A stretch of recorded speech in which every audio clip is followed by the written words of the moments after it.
Good morning guys, another day, Tuesday ngayon. So 6:30, bumangon na ako dyan para mag-prepare ng breakfast ng alaga ko.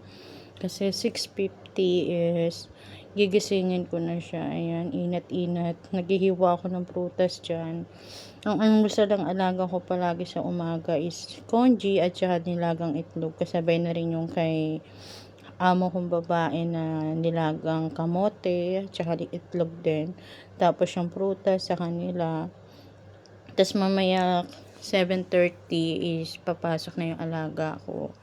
Ayan, maya maya gigisingin ko na yung alaga ko dyan para bumangon na rin siya. Ayan, inat lang kasi medyo inaantok pa, pero ang liwanag na yan sa labas namin guys. Ayan, nag-aayos na ako. Umiinom ako muna ng warm water sa tuwing umaga. Ayan, ginigising ko na ang alaga ko dyan. Ayan, ayusin na. Itlog na may toyo ang kanyang almusal.